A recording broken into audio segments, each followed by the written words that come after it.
Dogs have lived by the human side for more than 30,000 years and received a crown of the best friends of men.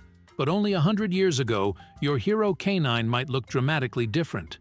It has been domesticated since then and underwent significant changes as a result of selective breeding. People have selectively bred dogs for advantage and often cause the animals extensive health problems. Pugs.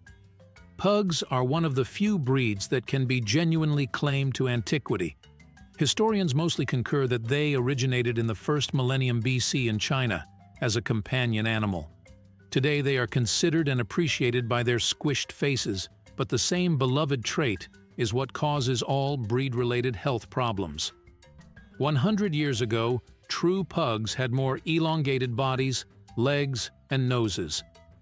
Now pugs have bigger eyes and, like other brachycephalic breeds, with ludicrously short noses, such as bulldogs, breathing is usually a challenge because they suffer from deformed respiratory tracts. The condition is so extreme and widespread that researchers from the Royal Veterinary College claim that the pug can no longer be regarded as an average puppy. Chihuahua. DNA studies indicate that Native American dogs crossed to North America from Siberia about 10,000 years ago and were isolated for around 9,000 years until the onset of the first Europeans. These pre-contact dogs had a unique genetic signature that is almost lost today. An analysis of ancient dog genomes has suggested that this pre-colonial ancestry survives in 2 Mexican breeds, to the extent of about 4% in the Chihuahua and some 3% in the Xoloitzcuintli. In the early 19th, colonial records refer to small, almost hairless dogs. One cites that in the 16th century, conquistadores found them abundant in the region, which was later named Chihuahua. In a 1520 letter, Hernán Cortés wrote that the Aztecs bred and sold dogs as food. Chihuahuas of the early 20th century were bigger and longer with not-so-apple-shaped heads. Today, Chihuahuas cannot weigh more than 6 pounds and must have a level top line and perfect apple-shaped head.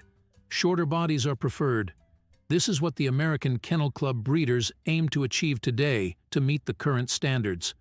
The first Chihuahua registered by the American Kennel Club was Midget, owned by H. Rayner of Texas in 1904. Beppy was the first champion that was registered in 1908.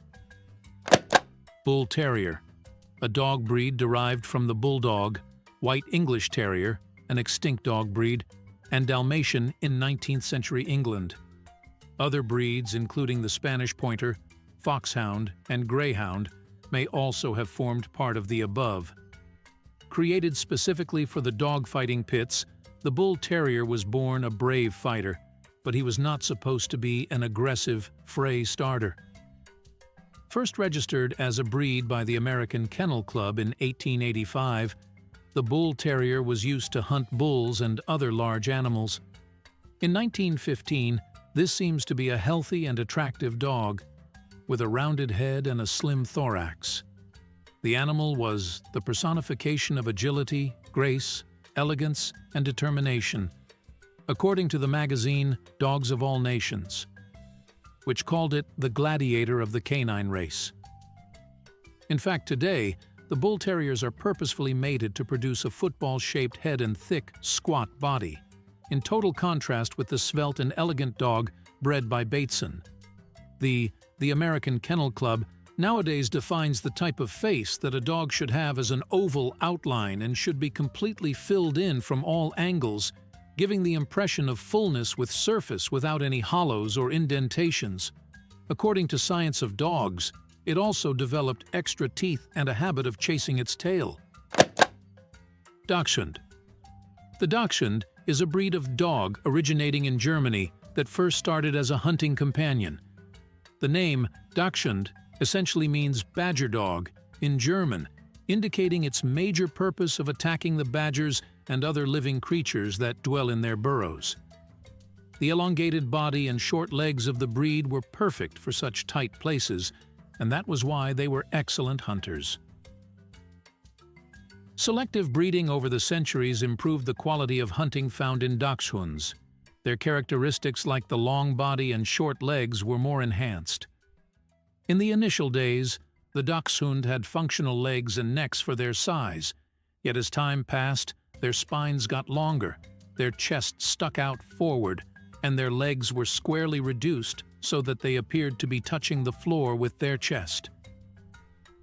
In 1885, the American Kennel Club officially recognized dachshunds in heralding its acceptance and recognition. English Bulldogs. Only a few dogs can be said to have been as artificially modified through breeding as the English Bulldog. Bull baiting, a blood sport where dogs were used to bait and attack bulls, was outlawed in Great Britain as early as 1835. The English Bulldogs have always been squat, being even more thick-set today and having much more prominent cheek folds that hang way below massive jaws. They have lost most of the speed that previous bulldogs required for blood sport.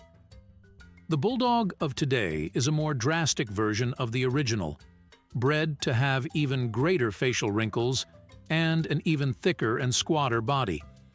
According to the AKC, the perfect dog should have a heavy, thick-set, low-swung body, massive, short-faced head, wide shoulders, and sturdy limbs.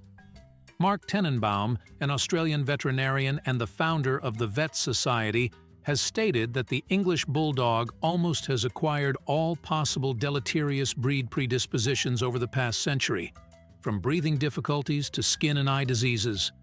A 2004 survey by the Kennel Club, the UK's largest dog organization, found that their average lifespan is just over 6 years, significantly shorter than most breeds.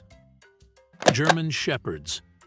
Generally the best all-around working dog, the German Shepherd dog is a large, agile, strongly built dog of high intelligence and a proud bearing. German Shepherds now represent everything from loyalty and friendship to police brutality. In 1908, the American Kennel Club recognized it as a breed.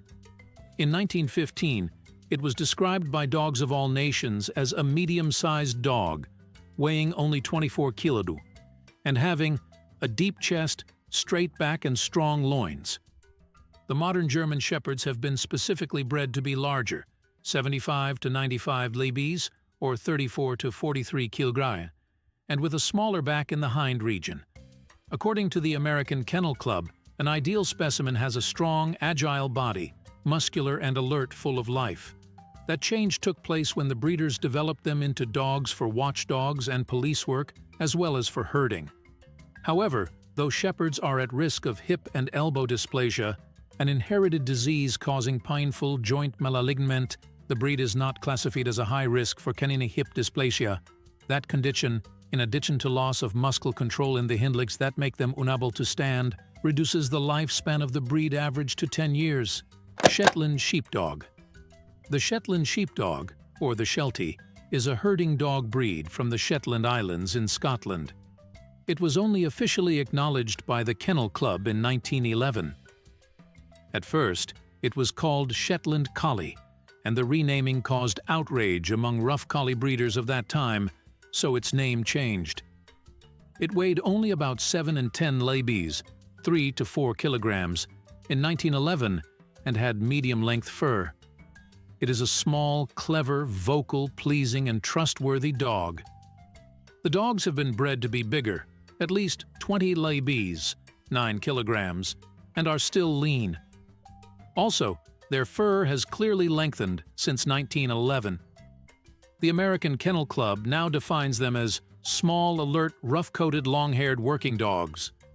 They are also quite intelligent and excellent shepherds. Airedale Terrier, called the King of Terriers because he is the largest in that race of earth dogs. The Airedale breed is thought to be a mixture of various terriers and another British original, the Otterhound. That not-so-tidy-haired canine was not only size and bone, but a good nose and a penchant for water, important riverine traits required by the decidedly aquatic Airedale, whose role included the otter hunting in the streams and rivers of Yorkshire. According to Dogs of All Nations, the head and ears were a rich tan-colored, while legs up to the thighs and elbows had this color too. The dog's coat was also described as being hard and wiry, but not so long that it could be considered ragged. The color of the contemporary Airedale definitely looks not so different from today, but modern Airedales do seem to have a longer and rougher coat, and why they value that nowadays we can't say. The Airedale is the largest of all terriers and is classed as a sporting and playful dog. According to the American Kennel Club, in 1949, the Airedale Terrier was ranked 20th most popular dog, which decreased over time because more often, German Shepherds are assigned where Airedales were traditionally used. However, this breed's legacy of courage and adaptability is still celebrated by the many who covet this unique animal. So, there you have it, a century of breeding that has shaped our beloved canine companions. Which transformation surprised you the most? And do you prefer the classic looks or the modern adaptations? Let me know in the comments below.